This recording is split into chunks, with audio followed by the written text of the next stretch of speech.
fucking knees begging men to come to them, begging men to accept them, begging men to take them into their homes.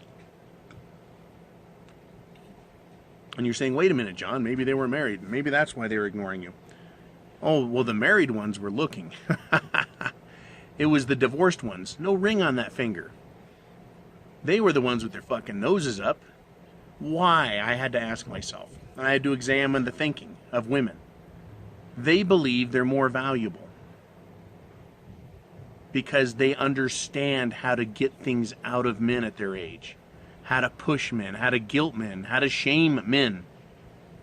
And they think that has value. It does to them, but not to us. Right? That's when we look at them and go, you're a fucking pitch. Right? You're a fat old cow. Why would I even bother? Yeah, you have more value to yourself, but less value to me. Whereas the young woman doesn't know all of those tricks. Right? To an old guy like me, a 20-year-old girl, easy to control. Easy to manipulate. Easy to get what I want out of her if that's what I wanted. Right? She could be trained to be a good, caring woman. Were it not for her upbringing, were it not for the education and propaganda and indoctrination system, odds are they're fucking ruined all the way already. As per conversation of the two, what kind of body piercing should I get? And do you think my mom will let me have it? It's really fascinating stuff.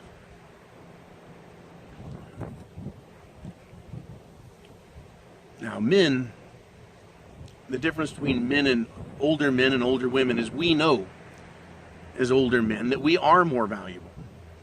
Right? We look at our tax returns and we can examine them all the way back in history and see that economically we are more valuable. We make more money. As we get older, we make better decisions because of our experience. We spend our money more wisely. We can plan long term.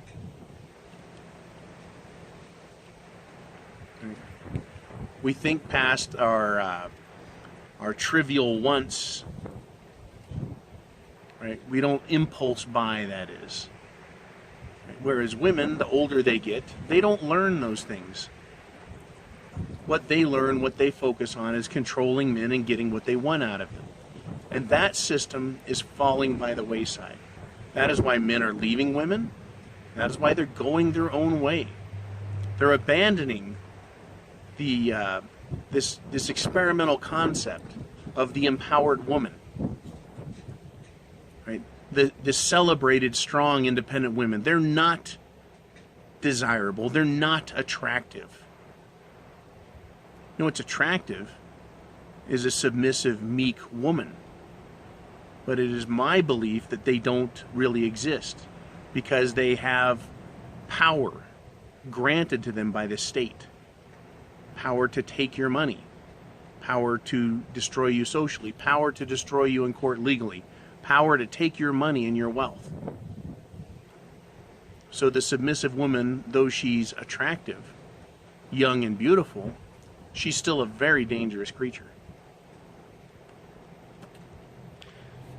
This idea that women who have their shit together are more attractive, I think, is nonsense. How long can you tolerate that as a man? When every conversation turns into a fucking argument. Right? When it becomes a competition. You see, men compete enough in life. Right? You get home, that's where your woman is. You don't want more competition at home. Right? So it's this thinking that women have, that they're older, they're more experienced, they can argue with you, they're so smart, listen to them. If you would just listen to them, they would tell you how it is. Right? I saw a fucking counselor. It's like, would you just listen to your wife? She's telling you what she wants, so she'll be happy and then you guys can stay married. No, she's telling me and him what she wants so that she can control me and take from me and dominate me. Right? There's just so many fucking manginas and weak-minded people out there.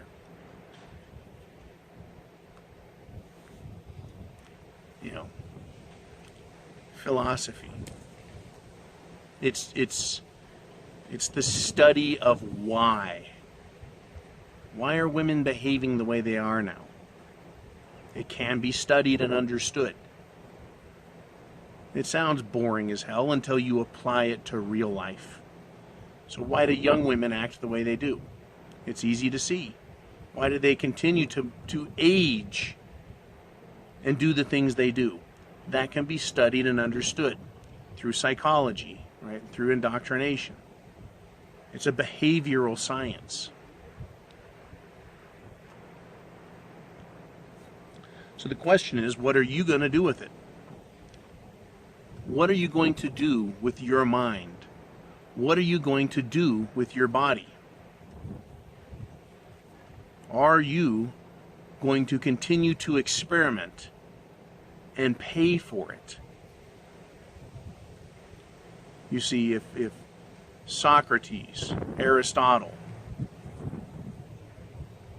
Plato, if they've already done the thinking, and they were taught by great teachers, and they understand reality and nature and life, why do you need to reinvent the wheel?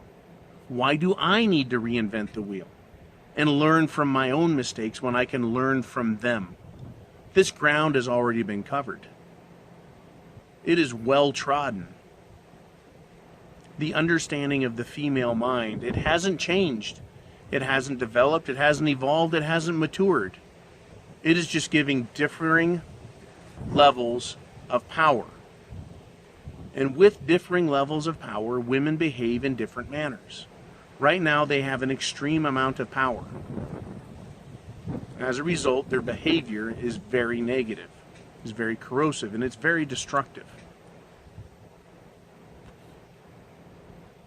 That's where we're at. The difference between young women and old women, incredible. They start out with maximum value and they go down. They're a depreciating asset. All the while their experience comes up and they believe they're more important, more special, right? When in truth they're only valuable to themselves. And it's at that point that the man typically gets tired of her shit. She's 35, 40, 45, and the man throws his fucking hands up and goes, "That's it, I'm done. Why am I taking all this shit from you?"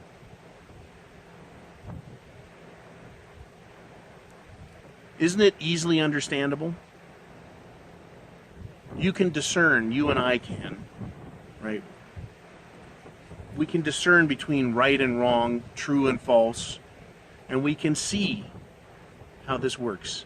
Women are not going to be able to do that. It's the rare woman that understands this. And it's a rarer woman that behaves accordingly and properly to law of nature, instead of choosing the law of man and taking advantage of it to her own dissatisfaction, right, to her own unhappiness, to her own misery. Right? And let me go by saying, if a woman, right, was happy, then why do they look so miserable? Why do they speak so miserable? Why do they talk so miserable? It's because they are miserable, right? But they've made these choices all along the way. They've been given the freedom to choose, and they've abused it. They've refused to look at things properly. And that's what you and I get to deal with. Are you going to be Mgtow? Or are you going to get, right, on the circus wheel and just dance in circles and run and spin that wheel as hard and fast as you can and get nowhere with them? You know, Mgtow or not? You know, that's the question you have to ask yourself. Maybe I'm right. Maybe I'm wrong. I'm not telling you I am. I'm going to leave the decision to you. It's your decision. You're a man. You choose. You decide. Mgtow is freedom. Right? Marriage is not, because you're not the boss.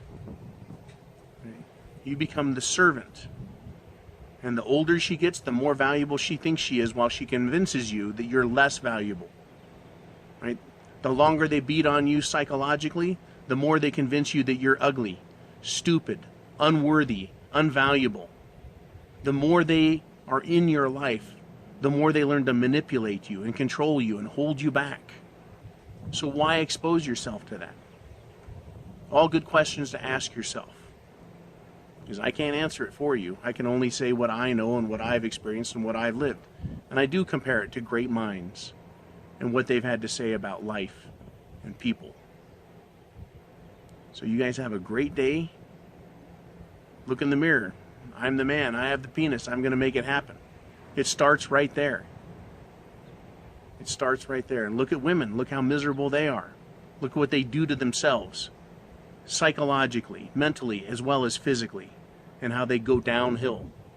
It's their choice. They do it. They do it to themselves. Right? What's the truth? What isn't? What are the facts and what are lies? And do you have to live under a lie? Or can you be free and experience truth and fact and enjoy life? You guys be cool. Semper Fi. Take care.